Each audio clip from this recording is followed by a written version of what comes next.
तो hello guys, कैसे हैं आप? तो चलिए शुरू करते हैं। अभी स्टडी सेंटर में आप सभी लोगों का स्वागत है।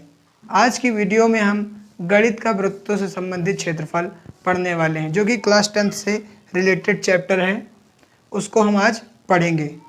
तो चलिए, जैसा कि आप लोग यहाँ पर बोर्ड पे देख रहे होंगे कि गणित वृत्तों से संबंधित क्षेत्रफल, तो आज इस वीडियो में हम ना तो किसी एक्सरसाइज के बारे में बात करेंगे और ना ही केवल इसके बेसिक कॉन्सेप्ट के बारे में बात करेंगे। इसके अंतर्गत हम क्या क्या पढ़ेंगे, वृत्तों से संबंधित क्षेत्रफल में क्या क्या हमें आगे पढ़ना है, और इसके बारे में हम पूरी चर्चा करेंगे। उसके बाद फिर हम आपको बताएंगे एक्सरसाइज और आगे। चलिए पहले आपको बेसिक कॉन्सेप्ट की ओर लेकर चलते हैं। तो सबसे पहले एक वृत्त के लिए क्या जरूरी है, मैंने यहाँ पर एक वृत्त बनाया और सबसे पहले वृत्त में क्या क्या होता है उसको जानते हैं। तो वृत्त की शुरुआत कहाँ होती है? तो हम जैसे कि एक प्रकार को लेते हैं और प्रकार की नोक को रखते हैं, तो जहाँ पर उसकी वृत्त का केंद्र होता है और वहीं से शुरू होता है। तो वृत्त के केंद्र से रख के हम जब चाप लगाते हैं तो सबसे पहले वृत्त की एक रचना होती है। तो उसके पहले हम केंद्र जान लेते हैं। केंद्र होता क्या है आखिर? तो केंद्र की परिभाषा अगर आपको किसी को बतानी है तो आप कैसे बताएंगे? केंद्र आखिर क्या होता है? तो वृत्त के सबसे मध्य बिंदु यानी मेन बीच वाले बिंदु को ही हम कहते हैं केंद्र। तो केंद्र सबसे पहले हमारा तो टॉपिक जो केंद्र था वो क्लियर हो चुका है। यानी कि केंद्र क्या होता है कि केंद्र जो मध्य बिंदु होता है वृत्त का, उसे केंद्र कहते हैं। अब दूसरा टॉपिक लेकर चलते हैं, दूसरा एक वृत्त बनाते हैं। एक वृत्त हमने ये वाला बनाया, अब इसमें हम समझते हैं क्या क्या होगा। अब इसके बाद बात करेंगे त्रिज्या। त्रिज्या आखिर क्या होता है? त्रिज्या आखिर होती क्या है, इसके बारे में हम चर्चा करेंगे इस वृत्त में। तो त्रिज्या के लिए हम सबसे पहले आपको बताते हैं कि जो मध्य बिंदु होता है, सबसे पहले मैंने केंद्र की बात की। इस वृत्त में केंद्र क्या होता है? जो वृत्त का मध्य बिंदु होता है उसे केंद्र कहते हैं। अब बात आती है कि वृत्त के मध्य बिंदु यानी कि केंद्र से परिधि को मिलाने वाली रेखा, यानी केंद्र से परिधि को मिलाने वाली रेखा क्या कहलाती है? त्रिज्या। तो बात सबसे पहले छोटी सी शुरुआत हमने किया केंद्र से, तो ये हो गया हमारा केंद्र और ये हमारी हो गई त्रिज्या। तो आपको समझ में ना आया होगा तो हम एक बार फिर से रिवीजन करते हैं कि वृत्त के मध्य बिंदु को केंद्र कहते हैं और वृत्त के मध्य बिंदु से परिधि को मिलाने वाली रेखा जो होती है उसे त्रिज्या बोलते हैं। तो अभी तक हमने दो कॉन्सेप्ट क्लियर किए, केंद्र क्या होता है और त्रिज्या क्या होती है। अब चलते हैं इसके आगे।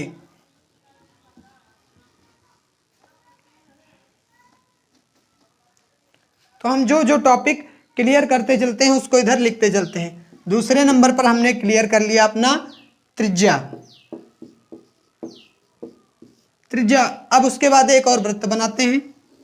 तो वृत्त थोड़ा गड़बड़ हो जाएगा क्योंकि यहाँ पर प्रकार तो मेरे पास है, तो सही से थोड़ा बनाने की कोशिश करता हूँ। तो जैसा कि ये वृत्त आप देख रहे हैं, तो इस वृत्त में हमने पहले केंद्र पढ़ा, केंद्र की बाद त्रिज्या पढ़ी। अब हम पढ़ने वाले हैं व्यास। आखिर व्यास क्या होता है? अभी तक जिसको पता है उसको तो पता है, जिसको नहीं पता उसके लिए है कि व्यास आखिर होता क्या है। व्यास होता है कि परिधि से परिधि को मिलाने वाली रेखा, परिधि से परिधि को मिलाने वाली रेखा। लेकिन इसमें एक कंडीशन होती है, परिधि से परिधि को तो मिलाती है, लेकिन इसमें एक कंडीशन क्या होती है कि परिधि से परिधि को मिलाती है लेकिन केंद्र से होकर जाती है। अगर यही रेखा ये यहाँ से जाएगी तो ये व्यास नहीं कहलाएगी, क्योंकि इसमें कंडीशन लगी हुई है कि केंद्र को मिलाने वाली रेखा, मतलब कि परिधि से परिधि को मिलाने वाली रेखा और केंद्र से होकर जाए उसे ही हम क्या बोलते हैं? व्यास। तो व्यास की तो आपको परिभाषा पता हो गई कि व्यास क्या होता है कि परिधि से परिधि को मिलाए और केंद्र से होकर जाए, तब इसे क्या बोलते हैं? हम इसे व्यास बोलते हैं। तो चलिए व्यास की भी डेफिनेशन आप लोग कॉपी पेन लेकर बैठ जाएं और लिखते भी रहें ताकि आपको समझने में कोई भी दिक्कत ना हो। तो चलिए तीसरा कॉन्सेप्ट हमने क्लियर कर लिया व्यास का। अब चलते हैं चौथे कॉन्सेप्ट की ओर। चौथा कॉन्सेप्ट हमारा क्या है, वृत्त हमारा बनकर तैयार हो चुका है और कॉन्सेप्ट हमारा क्या है, जीवा। आखिर जीवा क्या होती है, जीवा, तो जीवा क्या होती है, इसको जानने के लिए हम सबसे पहले चलते हैं, देखते हैं जीवा क्या होती है।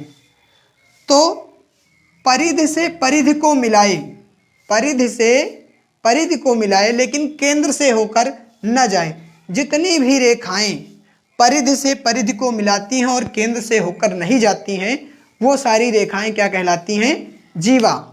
तो आखिर जीवा हम लोगों ने समझ ही लिया कि क्या होता है। अगर आप लोगों को थोड़ा वीडियो फास्ट लग रहा होगा तो इसको स्लो करके आप फिर से देख सकते हैं। तो देखिए कि परिधि से परिधि को मिलाए और केंद्र से होकर न जाए, उसे क्या कहते हैं, जीवा कहते हैं। तो जीवा आपको समझ में आ गई। तो जीवा, चलिए इसको भी मिटा देते हैं। अब हमने समझ लिया 4 चीज़ें। आखिर जीवा भी हम लोगों ने समझ लिया है और चलते हैं देखते हैं कितना चीज़ हमने, केंद्र, त्रिज्या, व्यास, जीवा, इतनी सारी चीज़ें हमने सीख ली। ये तो बेसिक थी। अब चलते हैं 5वीं चीज़ की ओर। 5वीं चीज़ आखिर क्या हम इसमें पढ़ते हैं। सबसे पहले बात करते हैं त्रिज्य खंड की। तो ये कॉमन है कि सबसे पहले त्रिज्य खंड हाई स्कूल में जरूर आता है। तो सबसे पहले त्रिज्य खंड क्या होता है। त्रिज्य खंड का मतलब ही होता है त्रिज्या द्वारा काटा गया खंड। यानी जो हम यहाँ पर केंद्र होता है, केंद्र से जो त्रिज्या द्वारा खंड काटा जाता है उसे हम क्या कहते हैं, त्रिज्य खंड। तो हम एक चाप लगाते हैं यहाँ से, केंद्र से, और चाप लगाकर हम क्या करते हैं, यहाँ पर इतना चाप लगा देते हैं। और ये जो दोनों त्रिज्याएं हैं, जो दोनों त्रिज्याओं ने ये खंड काटा हुआ है मिलकर के, इसे ही हम कहते हैं त्रिज्य खंड। यानी त्रिज्या द्वारा काटा गया खंड ही त्रिज्य खंड कहलाता है। अब त्रिज्य खंड भी समझ में आपके आ गया होगा कि 2 त्रिज्याओं द्वारा काटा गया एक खंड, वृत्त के अंदर केंद्र से 2 त्रिज्याओं द्वारा काटा गया खंड ही त्रिज्य खंड कहलाता है। तो त्रिज्य खंड के यहाँ जितना ये पार्ट है ये क्या कहलाएगा, त्रिज्य खंड, त्रिज्य खंड कहलाएगा, जैसा कि आप लोग देख रहे हैं। और उसके बाद हम पता करते हैं कि दीर्घ त्रिज्य खंड भी कहते हैं। त्रिज्य खंड तो ये हो गया, त्रिज्य खंड हो गया। अब उसके बाद 6ठे नंबर पे आता है दीर्घ त्रिज्य खंड। दीर्घ त्रिज्य खंड, दीर्घ त्रिज्य खंड आखिर क्या होता है। तो त्रिज्य खंड तो हमने जान लिया, लेकिन दीर्घ त्रिज्य खंड क्या होता है। तो दीर्घ त्रिज्य खंड में हम आपको बताते हैं, जो ये त्रिज्या द्वारा खंड काटा गया है छोटा वाला, इसे हम बोलेंगे त्रिज्य खंड, या इसे हम लघु त्रिज्य खंड भी बोल सकते हैं, ठीक है। और उसके बाद जो ये वाला पार्ट पूरा, ये जो बड़ी त्रिज्या से ये पार्ट बचा हुआ है छोटे त्रिज्य खंड से, इसे ही हम बोलते हैं दीर्घ त्रिज्य खंड। दीर्घ त्रिज्य खंड।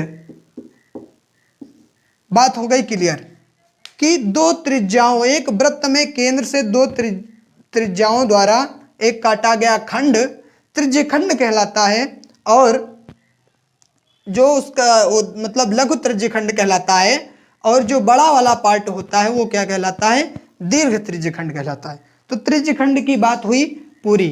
अब आगे चलते हैं और आगे आपको बताते हैं क्या क्या इसमें होता है। तो दीर्घ त्रिज्य खंड भी हमने समझ लिया। अब वृत्त बनाते हैं और आगे की चीजों को आपको क्लियर कराते हैं। तो आप बात करते हैं वृत्त खंड की। त्रिज्य खंड जैसे कि होता है वैसे ही होता है वृत्त खंड। तो वृत्त खंड क्या होता है आपको हम बताते हैं। तो जैसे कि हमने पहले बताया, आपको त्रिज्या बताया, वैसे आपको मैंने जीवा बताया था। आप याद करिए कि पहले मैंने आपको यहाँ पर जीवा बताया है। तो वही जो जीवा हम इसमें बनाते हैं, परिधि से परिधि को मिलाते हुए एक जीवा बनाते हैं। तो जो जीवा होती है और जीवा द्वारा जो काटा गया खंड होता है, मतलब कि वृत्त के अंदर जो जीवा द्वारा खंड काटा जाता है, उसे ही हम बोलते हैं वृत्तखंड। उसे ही बोलते हैं वृत्तखंड। यानी कि जीवा द्वारा काटा गया खंड ही होता है वृत्तखंड। अब इसे आप लघु वृत्तखंड भी बोल सकते हैं, छोटा वाला। अब इसी के बारे में बात करते हैं आगे। त्रिज्यखंड, जैसे वृत्तखंड मैंने पता किया, उसके बाद अब पता करते हैं दीर्घ वृत्तखंड क्या होता है। तो जो छोटे वाले, यही जीवा जिसने काटा है छोटा सा भाग, इसे हम बोलते हैं लघु वृत्तखंड या वृत्तखंड।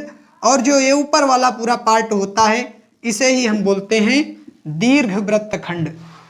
दीर्घ वृत्तखंड।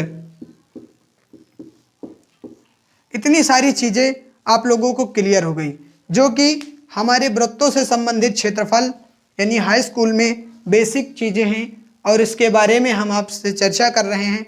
और आप लोग इसको ध्यान से पढ़िएगा, एक बार वीडियो ये जरूर ध्यान से देखिएगा। अगर ये वीडियो आपको पसंद आई है तो लाइक, शेयर और कमेंट करना ना भूलें, और हमारे इस चैनल को सब्सक्राइब कर लें। धन्यवाद।